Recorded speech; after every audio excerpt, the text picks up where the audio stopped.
الحمد لله وحده والصلاة والسلام على من لا نبي بعده أما بعد فأعوذ بالله من الشيطان الرجيم بسم الله الرحمن الرحيم سبحان الذي أسرى بعبده ليلا من المسجد الحرام إلى المسجد الأقصى الذي باركنا حوله لنريه من آياتنا عن انس بن مالك رضي الله تعالى عنه قال قال رسول الله صلى الله عليه وسلم مررت على موسى ليلة أسري بي عند الكثيب الأحمر وهو قائم يصلي في قبره رواه الإمام الهمام المسلم في صحيحه اللهم صل على محمد وعلى آل محمد كما صليت على إبراهيم وعلى آل إبراهيم إنك حميد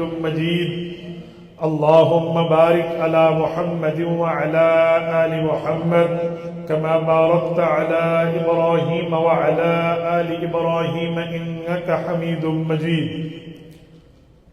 میرے معزز دوستو، آج 27 جنوری 2025 بروز پیر ہے اور میں یہاں حنفی جامع مسجد بلکسر ضلع چکوال میں حضرت مولانا مخلص عبداللہ دامت برکاتہم العالیہ کی دعوت پرخلوص پر تاریخ خدام اہل سنت والجماعت پاکستان ضلع چکوال کی دعوت پر معراج النبی کانفرنس سے معنون اس خوبصورت پروگرام میں شرکت کی سعادت حاصل کر رہا ہوں۔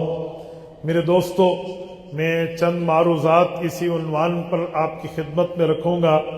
آپ جیتی جاگتی آنکھوں کے ساتھ، ہنستے مسکراتے چہرے کے ساتھ میری آنکھوں میں آنکھیں ڈال کر بات سنیں گے تو انشاءاللہ ہمارا وقت قیمتی بنے گا۔ میرے دوستو، معراج، مرقات، سلم، یہ وہ 3 لفظ ہیں جس کا اطلاق لفٹ پر ہوتا ہے، سیڑھی پر ہوتا ہے۔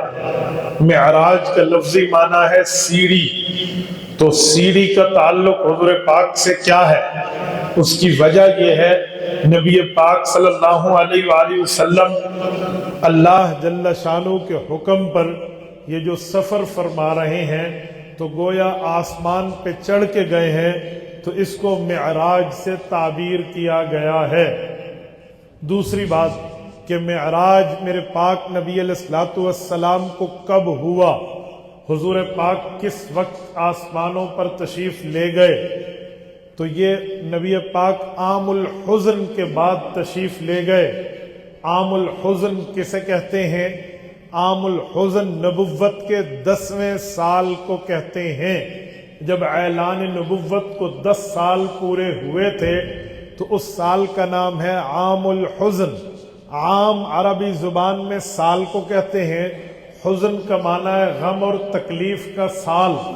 تو میرے پاک نبی پاک پہ تو ہر وقت تکالیف، کفار کی طرف سے تشدد اور بربریت توڑی جاتی تھی، تو پھر صرف اس 1 سال کو عام الحزن کیوں کہتے ہیں؟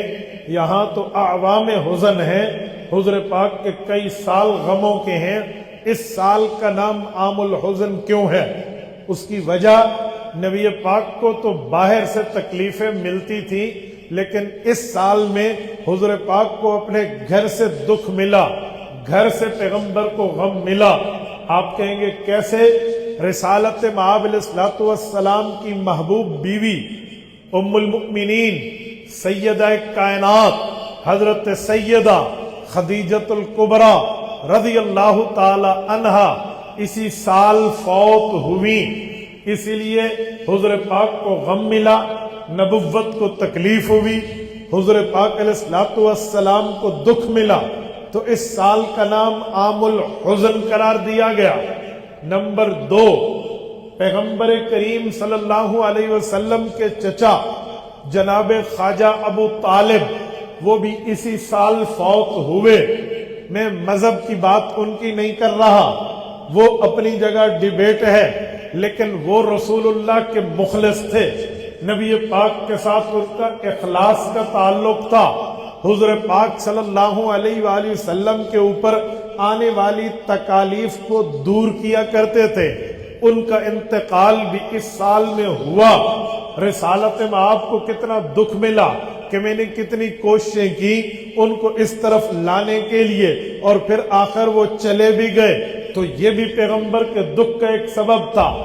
تیسرا سبب کہتے ہیں رسول اللہ صلی اللہ علیہ وسلم نے ان دو تکالیف کے بعد مکہ مکرمہ سے باہر اپنی دعوت پھیلانے کے لیے ٹریول فرمایا۔ 50 ڈیز پر مشتمل، 50 دنوں پر مشتمل اللہ کے رسول کا سفر طائف ہے۔ یہ طائف مکہ مکرمہ سے تقریباً 150 کلومیٹر کی مسافت پر ایک خوبصورت بستی ہے، اس کو طائف کہتے ہیں۔ جتنی ٹھنڈک طائف میں ہے اس کا تصور بھی مکہ میں نہیں ہو سکتا۔ حالانکہ 150 کلومیٹر ہے، کوئی زائد سفر بھی نہیں ہے، لیکن عظیم جگہ ہے، بہترین جگہ ہے، خوبصورت جگہ ہے۔ تو وہاں حضور پاک تشریف لے گئے، اپنے ساتھ اپنے صحابی حضرت زید ابن حارثہ رضی اللہ عنہ کو ساتھ لے کر۔ زید وہ صحابی ہیں جن کا نام قرآن کریم کی آیت میں موجود ہے۔ پیغمبر علیہ السلام کے کئی صحابہ ہیں، حضرت زید واحد صحابی ہیں جن کا نام قرآن کریم 22واں پارہ دوسرا صفحہ فلما قضا زید، اللہ نے زید کا نام لیا ہے، اس کے ساتھ حضور گئے تھے۔ اب اللہ کے رسول جب وہاں پہنچے تو حضور پاک کے آنے جانے کا بھی سفر ہے، وہاں قیام کے بھی دن ہیں، تو یہ 50 دنوں کا سفر بنتا ہے۔ 10 دن کم 2 ماہ پیغمبر نے یہ سفر فرمایا۔ رسول اللہ کس طرف سے طائف گئے؟ آج اللہ آپ کو مکہ اور مدینہ لے جائے، اللہ آپ کی برکت سے ہمیں بھی لے جائے۔ جب آپ مکہ مکرمہ جائیں گے تو طائف جانے کے لیے 2 راستے ہیں۔ ایک راستے کو کہتے ہیں طریق سیل کبیر، ایک راستے کو کہتے ہیں طریق الہدا۔ یہ طریق الہدا جو ہے ہلز ایریا، پہاڑی سفر ہے، بڑی بلندی پر پہنچ کے پھر وہاں پہ جانا پڑتا ہے، اور بڑی بلندی، بہت بلندی ہے۔ یقین مانے آپ کو بابوسر ٹاپ کی بلندی یاد آ جائے اور وہاں کی ٹھنڈک یاد آ جائے، جب آپ ہدا اور شفا کو کراس کریں گے تو آپ کو سمجھ آئے گا یہ راستہ آج مختصر راستہ ہے طائف جانے کے لیے۔ ہائی وے ریاض کا اس راستے پر موجود ہے، پر حضور اس راستے سے نہیں گئے تھے کیونکہ اس زمانے میں یہ ہائی وے نہیں بنا تھا، یہاں پہاڑیاں تھیں، کاٹ کے راستہ نہیں بنایا گیا تھا۔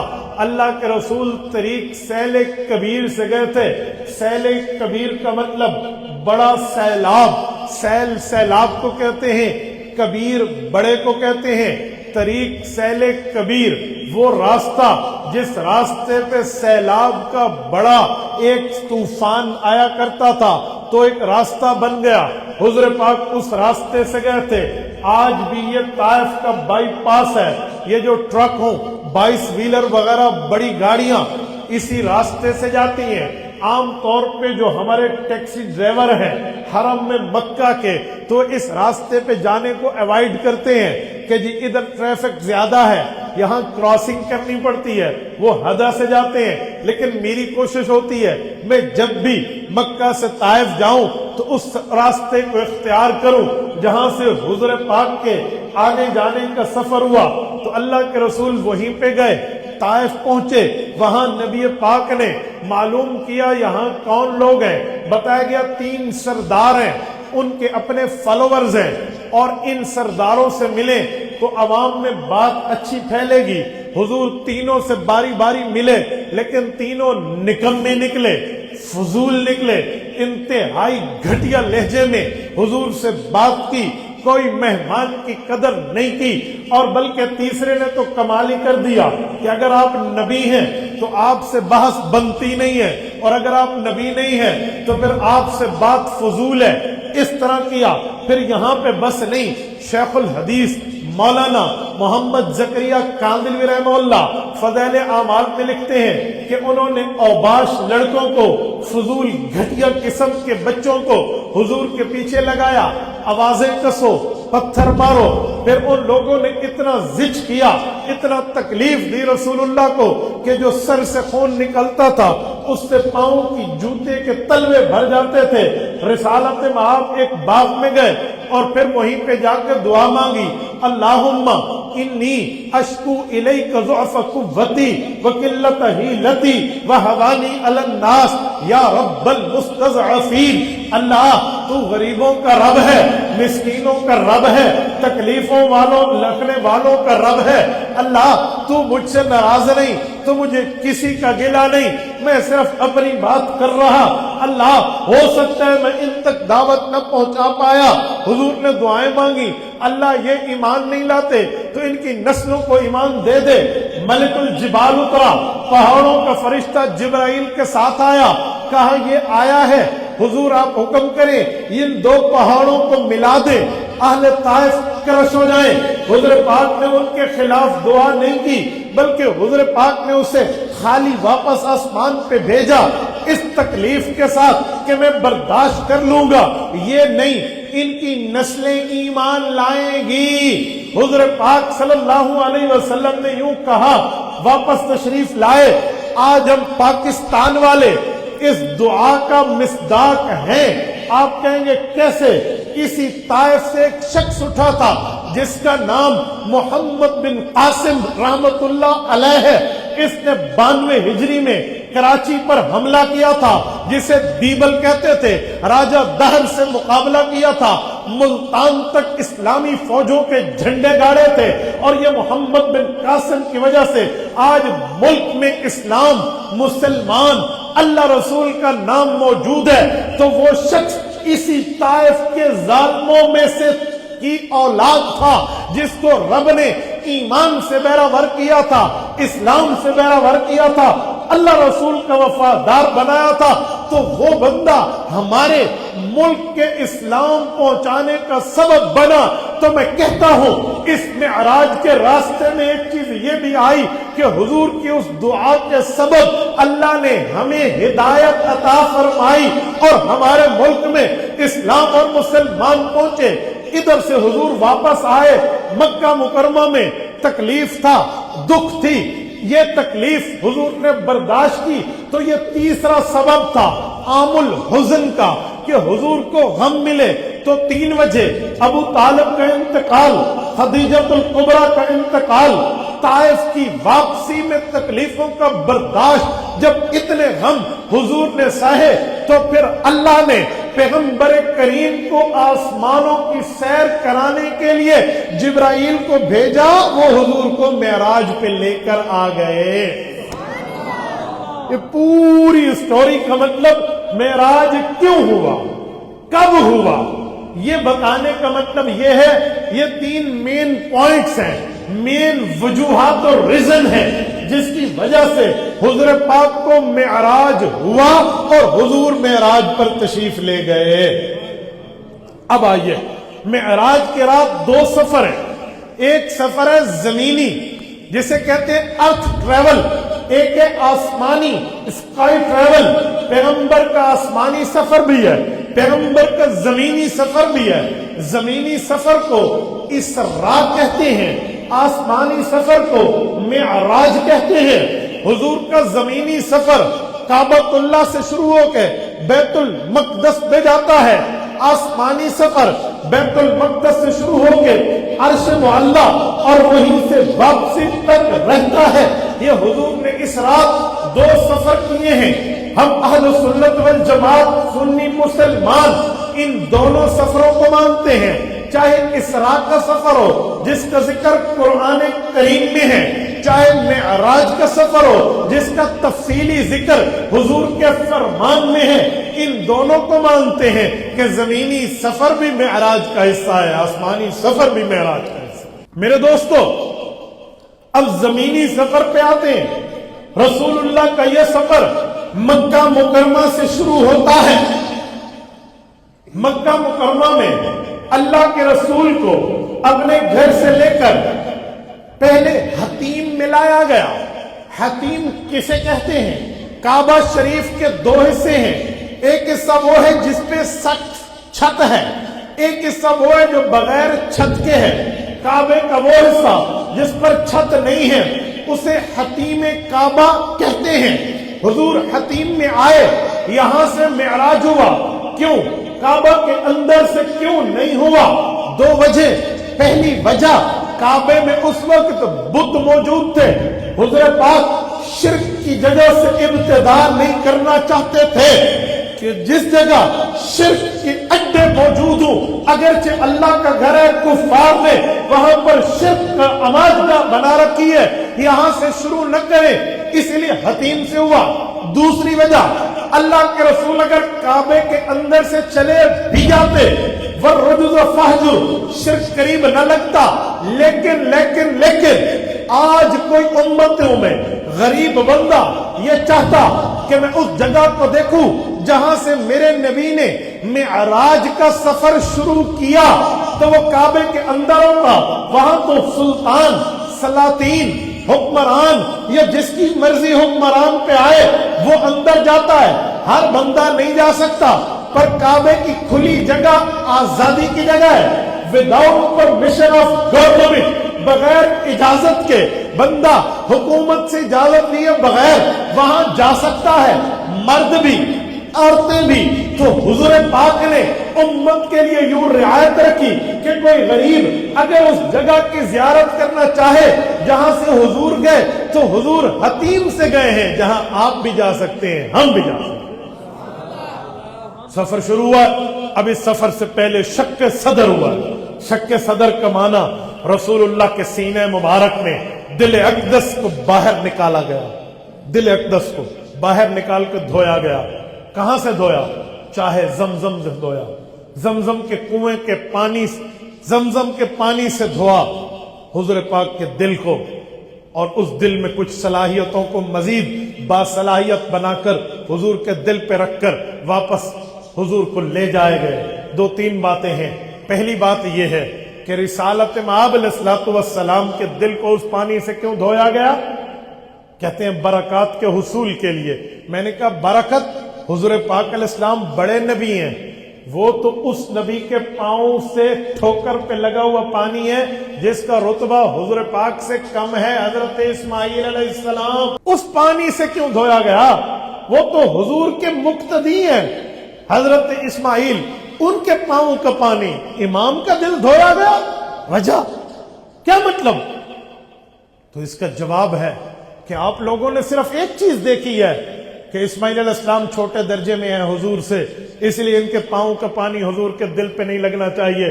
آپ نے تصویر کا دوسرا رخ نہیں دیکھا. اگر تصویر کا دوسرا رخ دیکھیں تو بندے کو لگتا ہے واقعی ٹھیک ہوا ہے. اجی وہ کیا ہے؟ کہ حضرت ابراہیم علیہ السلام اللہ سے دعا مانگتے ہیں، اللہ میں نے تجھ سے 4 امتحان تو نے مجھ سے مانگے، میں نے سب میں آپ کو امتحان دے دیے، اللہ میں پاس ہوں. فرمایا پاس ہو. اللہ پھر مجھے انعام چاہیے. مانگ ابراہیم کیا چاہیے؟ کہ اللہ مجھے انعام میں وہ چاہیے جو تیری کائنات میں ایک ہے، وہ محمد الرسول اللہ میری نسل میں پیدا کر دے. ربنا وبعث فیہم رسولا منہم. مانگا؟ کہتے ہیں جی ہاں. تو میں نے کہا پھر ابراہیم علیہ السلام کی نسل کیسے چلی؟ کہتے جی 2 بیٹے تھے، حضرت سارہ سے حضرت اسحاق پیدا ہوئے، حضرت ہاجرہ سے حضرت اسماعیل پیدا ہوئے. اجی بہت اچھا. حضرت اسحاق کی نسل در نسل در نسل در نسل کئی انبیاء آئے، لیکن حضرت اسماعیل کی 21 پشتوں کے بعد اکیلے محمد الرسول اللہ آئے. محمد بن عبداللہ بن عبد المطلب بن عبد مناف بن ہاشم بن عبد مناف بن قصی بن کلاب بن مرہ بن کعب بن لؤی بن فہر بن مالک بن نضر بن کنانہ بن خزیمہ بن مدرکہ بن الیاس بن مضر بن نزار بن معد بن عدنان الی آخری بن ابراہیم علیہ السلام. یہ سلسلہ نسب ہے. تو حضرت ابراہیم حضور پاک کے دادا ہیں اور حضرت اسماعیل تو گویا نسب میں والد ہیں. کہتے ہیں جی ہاں. تو میں نے کہا اگر باپ کا پاؤں بیٹے کے سینے پہ لگے تو عزت ہے، نقصان نہیں ہے. یہ تصویر کا دوسرا رخ ہے. لہٰذا کوئی آبجیکشن اس پر نہیں آ سکتا کہ حضرت اسماعیل علیہ السلام کے پاؤں کا پانی کیوں یہاں لگا۔ حضرت رسول اللہ صلی اللہ علیہ وسلم یہاں پر تشریف لائے اور دل اقدس کو دوبارہ رکھ دیا گیا۔ اجی دل اقدس آ گیا۔ اب میرا ایک سوال ہے، آج کسی کا ہارٹ آپریشن ہو جائے، اوپن ہارٹ سرجری جسے کہتے ہیں، اللہ محفوظ رکھے، اگر یہ ہو جائے تو بندے کو بولنے نہیں دیتے، چلنا تو دور رہا، سفر تو دور رہا۔ یہ حضور پاک کا دل اقدس نکالا گیا، دھویا گیا، نہ کوئی اینیتھیزیا ہے، نہ ہاف اینیتھیزیا ہے، نہ فل اینیتھیزیا ہے، کوئی نشہ بھی نہیں ہے، کوئی چیر پھاڑ کا معاملہ بھی نہیں ہے۔ واپس دل اقدس رکھا گیا اور اس سفر پہ لے گئے جو اس کائنات کا سب سے لمبا ترین سفر ہے۔ وہ صرف ارتھ ٹو ارتھ نہیں ہے، ارتھ ٹو اسکائی ہے، وہ تو اتنا لمبا سفر ہے۔ پھر کیا ہوا؟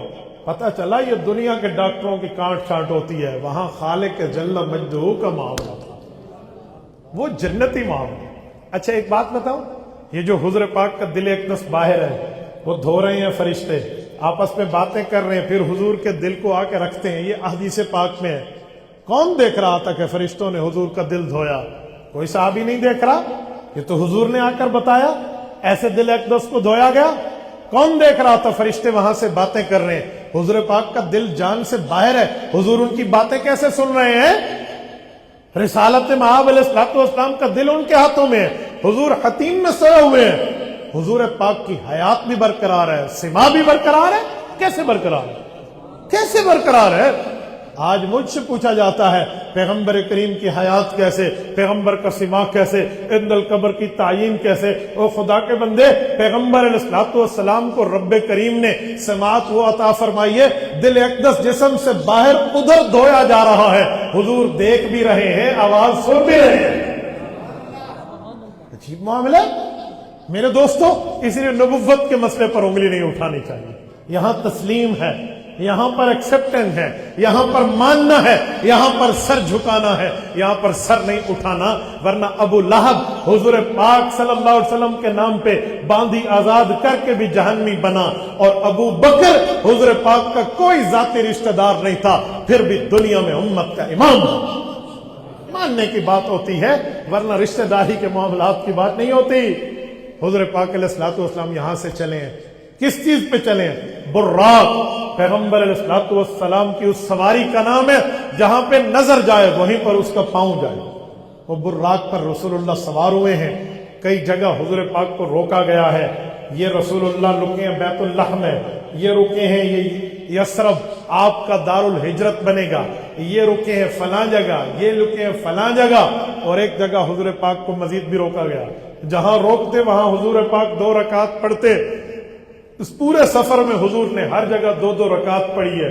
اس سے پتہ چلا جتنا لمبا سفر کیوں نہ ہو جائے، کبھی 1 رکعت نماز دنیا میں کہیں نہیں ہے کہ تم 1 رکعت پڑھ لو، ہمیشہ جتنی بھی کم ہو تو کم از کم 2 رکعت ہے، ورنہ اتنے لمبے سفر میں تو کہیں 1 رکعت ثابت ہو جاتی، ہر جگہ 2 رکعت 2 رکعت 2 رکعت ہے، تو 1 رکعت والی ترتیبیں نہیں ہیں، تبھی حضور نے کم از کم 2 ہی پڑھی ہیں۔ حضور پاک کو ایک جگہ روکا گیا، صحیح مسلم کی حدیث ہے، اللہ کے رسول صلی اللہ علیہ وسلم فرماتے ہیں مجھے روکا گیا، میں نے پوچھا کیا ہوا؟ کہا جی آپ اترے تو صحیح سواری سے، میں اترا، اجی ادھر 2 نفل پڑھا تو کہتے ہیں میں نے یوں دیکھا، اند الکثیب الاحمر، سرخ ٹیلا تھا، سرخ ٹیلا مجھے نظر آیا، میں نے دیکھا تو ساتھ مررت علی موسیٰ، قبر میں حضرت موسیٰ علیہ السلام ہے، قائم کھڑے ہیں، یصلی فی قبرہ، اور قبر میں نماز پڑھ رہے ہیں۔ صحیح مسلم پاکستان میں چھپی ہوئی قدیمی کتب خانہ کی کتاب اٹھائیں، جلد نمبر 2، کتاب الفضائل، باب فضائل موسیٰ، صفحہ نمبر 268 ہے، اور واضح طور پہ موجود ہے رسول اللہ صلی اللہ علیہ وسلم کی یہ حدیث۔ یہ قدیمی کتب خانہ کراچی سے چھپی ہے، صحیح حدیث ہے، نام ضعیف مسلم نہیں ہے، صحیح مسلم ہے، دیکھنے والے حضور ہیں، اور موسیٰ علیہ السلام اپنی قبر میں کھڑے ہو کے نماز پڑھ رہے ہیں۔ جب یہ بات بتائی جاتی ہے تو کہا جاتا ہے یہ تو حضور کا معجزہ ہے، میں نے کہا ٹھیک ہو گیا، دیکھنا معجزہ ہے نا؟ کہتے ہیں جی ہاں، میں نے کہا نماز قبر میں پڑھنا تو نبی کی عبادت ہے، ہم دیکھنے سے تو بات نہیں کر رہے، ہم تو پڑھنے کا معاملہ بتا رہے ہیں، اور رسالت مآب علیہ السلام نے خود دیکھا ہے، حیرانگی کا معاملہ ہے، ایک نبی نماز پڑھ رہا ہے، دوسرا نبی دیکھ رہا ہے، صحیح کتاب صحیح مسلم میں موجود ہے، نہ ماننے والا پھر بھی نہ مانے تو اس کو اپنی عقل پہ ماتم کرنا چاہیے۔ میرے دوستو، حضور پاک علیہ السلام نے دیکھا، آگے چلے، بیت المقدس میں اترے، اور ادھر کہتے ہیں کہ براق کو جبرائیل نے باندھا۔ میں ایک سوال پوچھتا ہوں، براق تو جنتی جانور تھا، باندھا کیوں؟ کہتے ہیں جنتی جانور جب دنیا میں آیا، اس نے دنیا کے جانوروں کو وزٹ کیا تو کہیں ان کا اثر لے کر یہ بھی نہ دوڑ جائے، اسی لیے باندھا گیا۔ اس لیے ماحول کا بھی اثر ہوتا ہے، دائیں بائیں کا بھی اثر ہوتا ہے، تو بندہ ان معاملات کو بھی ذرا دیکھے۔ تو براق کو باندھا گیا، حضور پاک علیہ السلام بیت المقدس پہنچے۔ کیوں پہنچے؟ جواب قرآن میں ہے، سبحان الذی اسری بعبدہ لیلا من المسجد الحرام الی المسجد الاقصی۔ اللہ فرماتے ہیں میں نے سیر کرائی، کیوں؟ فرمایا لنریہ من آیاتنا، میں پیغمبر کریم کو اپنی آیات کی نشانیاں دکھانا چاہ رہا ہوں، آیات نشانیاں دکھانا چاہ رہا ہوں، لنریہ من آیاتنا۔ اور دوسرا اللہ نے استبراق بالامکنہ کا عقیدہ بتایا، فرمایا الذی بارکنا حولہ، بیت المقدس وہ جگہ ہے جس کے ارد گرد میں نے بڑی برکات رکھی ہیں، کئی برکات ہیں۔ ایک برکات کا معاملہ یہ ہے کہ یہاں تقریباً 70,000 انبیاء کرام کی قبور مطہرہ موجود ہیں۔ یہ ہے نبی کی برکت، یہ ہے پیغمبر سے برکت ملتی ہے، ورنہ تو لوگ نبی کی برکت کا انکار کرتے ہیں۔ ہم تو اولیاء اللہ کی برکت کے قائل ہیں، حافظ اور عالم کی برکت کے قائل ہیں، چاہے جائے کہ نبی پھر امام الانبیاء، تو برکات ہیں۔ الذی بارکنا حولہ، یہ استبراق بالامکنہ، بعض اوقات جگہ مبارک ہو جاتی ہے، یہ اس کی دلیل ہے۔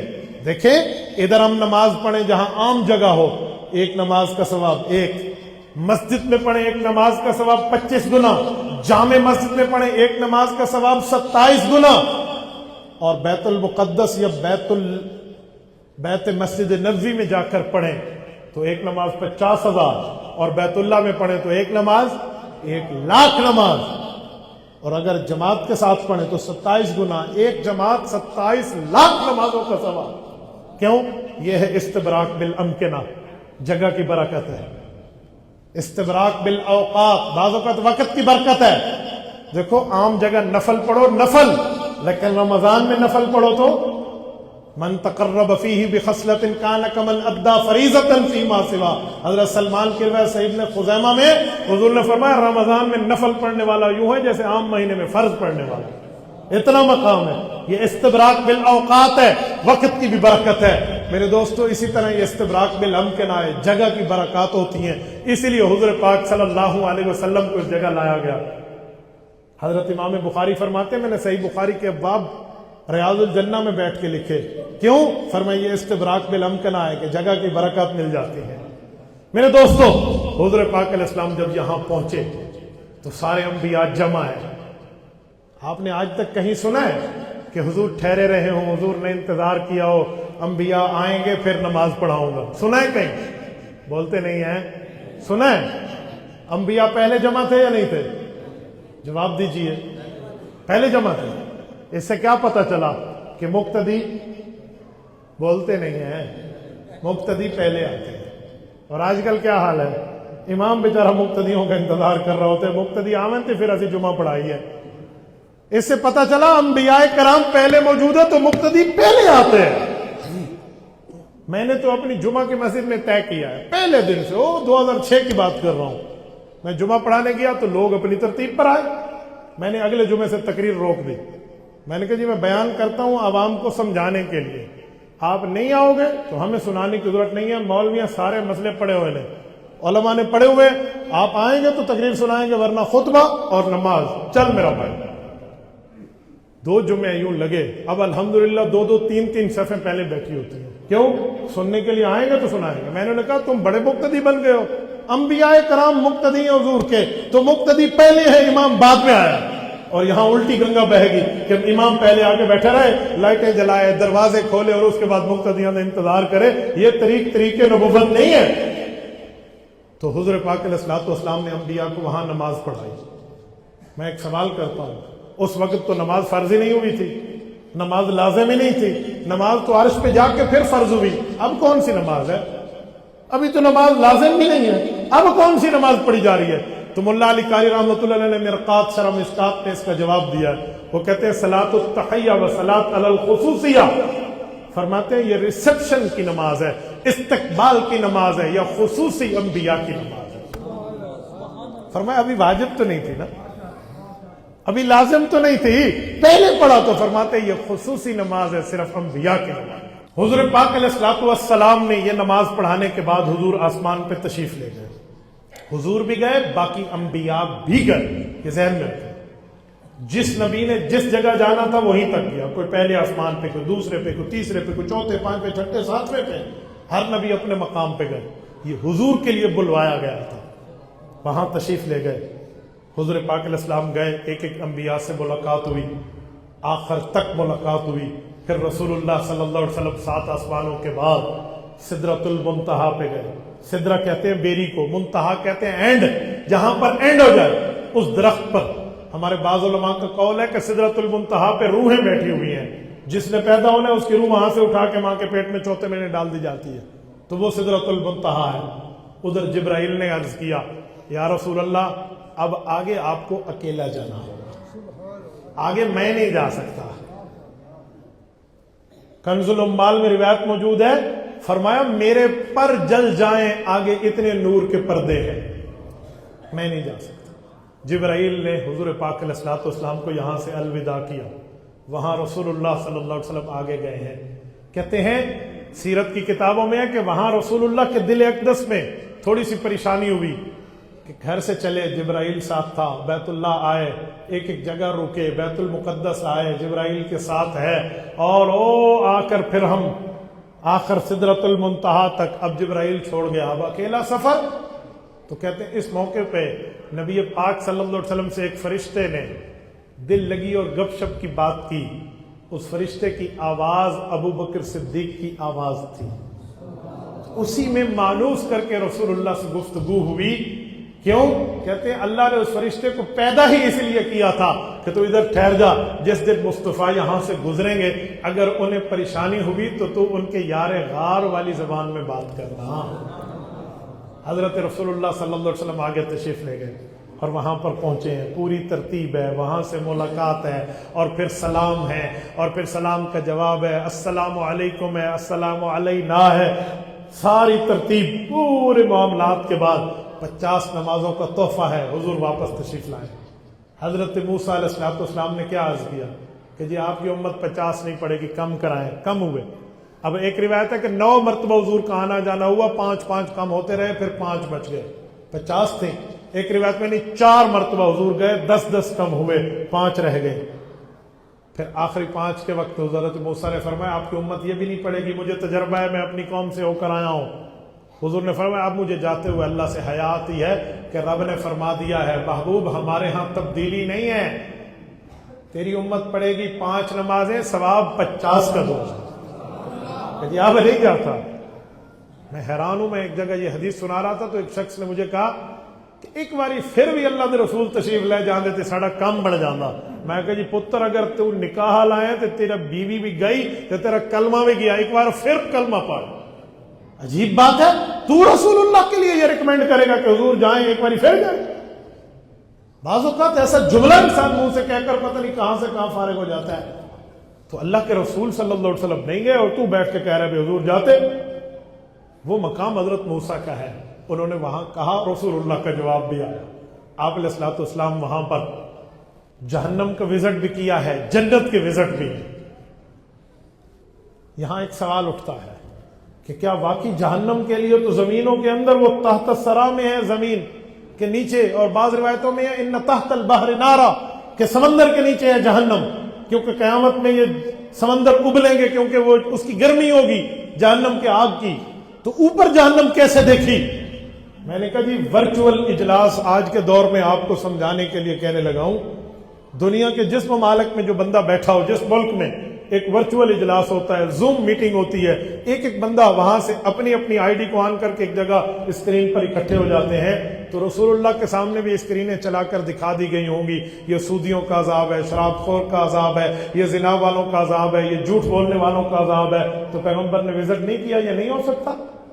تو کیا نہیں سمجھایا جا سکتا؟ آج کے جدید سائنس نے سمجھانا تو بہت آسان کر دیا ہے۔ میرے دوستو، رسالت مآب علیہ الصلوۃ والسلام واپس تشریف لائے۔ حضور اقدس صلی اللہ علیہ وسلم جب پھر انبیاء کرام کے پاس جہاں نماز پڑھی تھی ادھر تشریف لائے تو انبیاء بھی دوبارہ آئے۔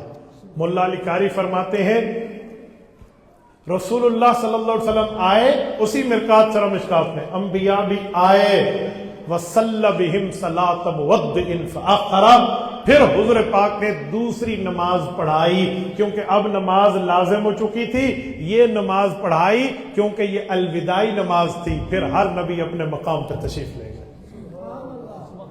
حضور پاک نے یہاں دوسری امامت کرائی۔ اب یہاں سے 2 4 5 پوائنٹ سمجھ آتے ہیں۔ پہلی بات یہ ہے کہ تمام انبیاء کو وہاں جمع کیا گیا، یہ رتبہ رسول اللہ کا سمجھ آتا ہے۔ سوال اٹھتا ہے کیوں جمع کیا گیا؟ تو جواب ہے کہ قرآن میں ہے کہ اللہ تعالیٰ نے انبیاء کو زمین پہ بھیجنے سے پہلے انبیاء سے ایک وعدہ لیا تھا۔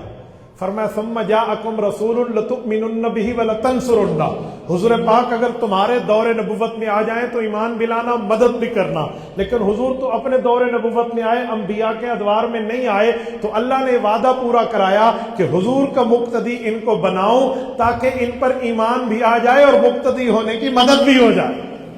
لتؤمنن بہ ولتنصرنہ، کہتے ہیں ایک اور بات بھی سمجھ آئی، یہ جو ہمیں کہا جاتا ہے کہ نبی تو ہر جگہ ہوتا ہے، آپ تو کہتے ہیں نبی ہر جگہ نہیں ہے، تو یہ معاملہ صاف ہو گیا کہ اگر انبیاء ہر جگہ ہوتے تو حضور کے لیے یہاں جمع نہ کیے جاتے، انبیاء صرف اپنے مقام پہ ہوتے ہیں، اسی لیے سب کو یہاں جمع کیا گیا۔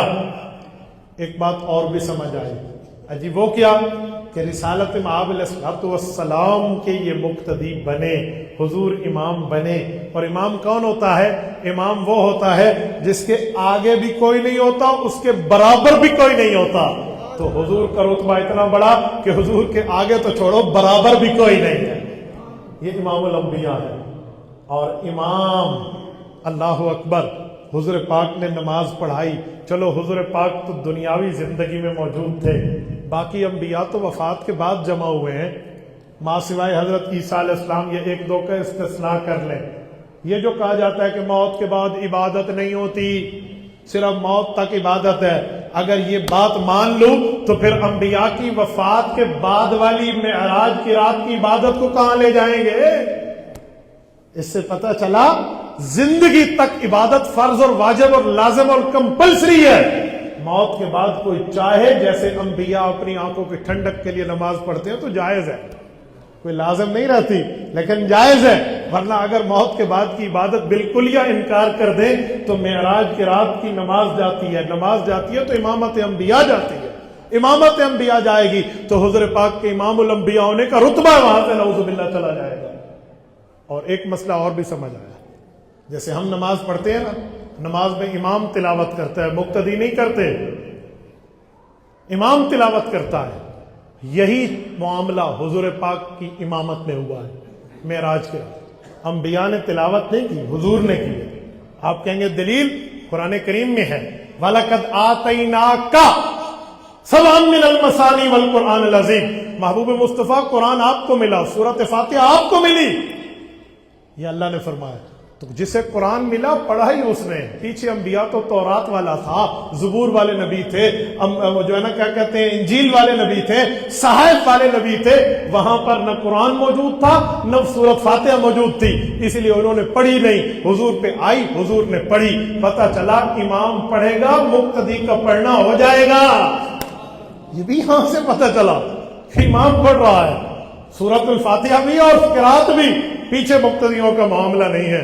اور پھر حضور پاک علیہ السلام وہاں سے واپس تشریف لائے، جب حضور پہنچے یہاں پر 2 باتیں ہیں، پہلی بات کہ صدیق اکبر نے تصدیق کی، صرف ابو جہل نے بتایا تھا کہ تیرا دوست کہتا ہے کہ ایک ہی رات میں یوں واپس آ گئے، تو حضرت جبرائیل علیہ السلام، حضرت صدیق اکبر نے فرمایا تھا ایسے تو کوئی نہیں جا سکتا 1 راتوں میں بیت المقدس جائے اور واپس آئے، ہاں اگر مدنی کریم نے فرمایا ہے تو حق کہا ہے، سچ، تبھی تو قرآن کہتے ہیں والذی جاء بالصدق وصدق بہ اولئک هم المتقون، حضور پاک سچائی لے کر آئے، ابو بکر نے سچائی کی تصدیق کی ہے۔ قرآن میں ہے نا فَسَنُيَسِّرُهُ لِلْيُسْرَى. مفتی تقی عثمانی دامت برکاتہم آسان ترجمہ قرآن میں اس کا معنی لکھتے ہیں کہ رب کریم نے ابو بکر کے لیے فرمایا کہ ہم تمہیں جنت کی تیاری کروائیں گے. فَسَنُيَسِّرُهُ لِلْيُسْرَى. ابو بکر وہ ہے جس نے یوں تصدیق. اور یہاں ایک بات اور بھی سامنے آئی کہ حضور پاک علیہ السلام سے جب اعلان کیا تو مکہ کے کافر کہنے لگے نہیں ہو سکتا، امپاسبل، ایک ہی رات میں یوں بندہ جائے اور آئے. تو حضور پاک صلی اللہ علیہ وسلم فرماتے ہیں انہوں نے مجھ سے سوال پوچھے، بتا انبیاء کرام سے آپ کی ملاقات ہوئی تو مجھے بتائیں بیت المقدس کی کھڑکیاں کتنی ہیں، اس کے دروازے کتنے ہیں، اس کے روشندان کتنے ہیں. صحیح مسلم میں ہے حضور پاک علیہ الصلوۃ والسلام نے فرمایا فَقُرِبْتُ قُرْبَةً مَا قُرِبْتُ مِثْلَهُ قَطْ. فرمایا میں اتنا پریشان ہوا اس سے پہلے پریشان نہیں ہوا تھا. کیوں؟ میں وہاں امامت انبیاء کے لیے گیا تھا، کھڑکیاں اور روشندان گننے نہیں گیا تھا. مجھے سال ہو گئے آپ کے یہاں چکوال میں آتے ہوئے. مجھ سے آج بھی کوئی پوچھے کہ دروازے کتنے، میں اب بھی نہیں بتا سکوں گا. مجھے نہیں پتا ہوگا دروازے اور کھڑکیاں اور روشندان کتنے. تو جو بندہ جاتا ہے فار دا وزٹ جاتا ہے، ناٹ فار دا کاؤنٹنگ. ایک ایک چیز گننے تھوڑی جاتا ہے. تو انہوں نے یہ سوال کیا. حضور فرماتے جب مجھے پریشانی ہوئی تو اللہ پاک نے کرم کیا، جبرائیل امین کا جو میرے ساتھ وہاں سفر ہوا تھا جس جگہ، تو اللہ نے میرے سامنے اسکرین چلا دی بیت المقدس کی کھڑکیاں کتنی ہیں اور بیت المقدس کے دروازے روشندان کتنے ہیں. میں گنتا جا رہا ہوں الا انبأتهم به، انہیں بتاتا جا رہا ہوں. عالم الغیب ذات صرف اللہ کی ہے، علم غیب کی کنجیاں اللہ کے پاس ہیں. اگر علم غیب کا معاملہ کسی اور کے پاس ہوتا تو یہاں پریشانی نہ بنتی. رسالت آپ کی پریشانی اس بات پہ دلالت کر رہی ہے کہ علم غیب کی کنجیاں کس کے پاس ہیں؟ اللہ کے پاس. الغیب بیدہ اللہ تعالی اذا انتقل غیر منہ فہو بلیس الغیب. غیب اللہ کے علم کو کہتے ہیں. اگر وہ علم کسی کی طرف منتقل ہو جائے تو اسے غیب کا علم نہیں کہتے، اسے غیب کی خبر کہتے ہیں، غیب کی وحی کہتے ہیں، غیب کی نبا کہتے ہیں، اور اسے غیب کا اظہار کہتے ہیں. نبی پر اللہ غیب کو ظاہر کرتے ہیں، غیب کو نازل کرتے ہیں، غیب کی بات کو بتاتے ہیں، غیب کی خبر دیتے ہیں. جو علم غیب وہ اللہ کے پاس، ورنہ تو یہ پریشانی بنتی بھی نہیں تھی.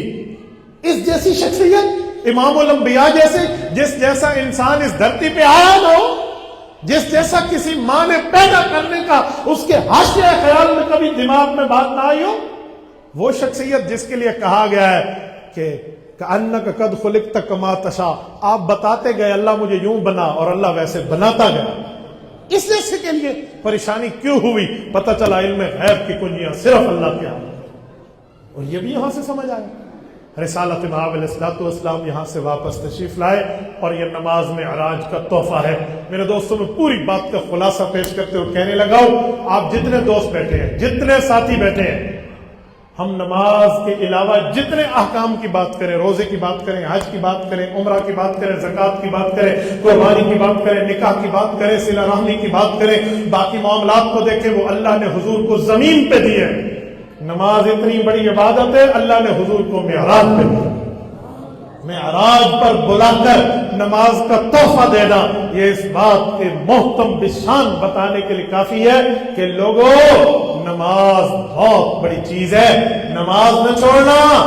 نام حق میں ہے روز محشر کے جان گداز بود اولی پرسش نماز بود. اے لوگوں قیامت کا دن جان کو پگلانے والا ہوگا. سب سے پہلی پوچھ گچھ جو ہوگی وہ نماز پہ ہوگی. سب سے پہلی پوچھ گچھ نماز پہ ہوگی. تو نماز نہ چھوڑیں. جتنے حضرات بیٹھے نماز کے معاملے کی پابندی کریں گے، جتنے ساتھی بیٹھے ہیں مرد عورتوں تک یہ پیغام پہنچائیں گے، نماز کی پابندی کریں گے، بڑے چھوٹے سارے کریں گے، ہاتھ اٹھا کر تائید کریں گے انشاءاللہ. نماز کی پابندی، باجماعت نماز کی پابندی، مسجدوں میں آ کے نماز کی پابندی کرنی پڑی، گھر والوں کو بتانا ہوگا، بچوں کو سمجھانا ہوگا، کریں گے انشاءاللہ. جزاکم اللہ تعالی. اگر یہی بات ہے تو میں ایک جملہ کہوں، آقا وہ آپ کی معراج کہ آپ لوح و قلم تک پہنچے. آقا وہ آپ کی معراج کہ آپ لوح و قلم تک پہنچے. آقا یہ میری معراج کہ میں تیرے قدم تک پہنچا. اقول قولی ھذا واستغفر اللہ وآخر دعوانا ان الحمد للہ رب العالمین.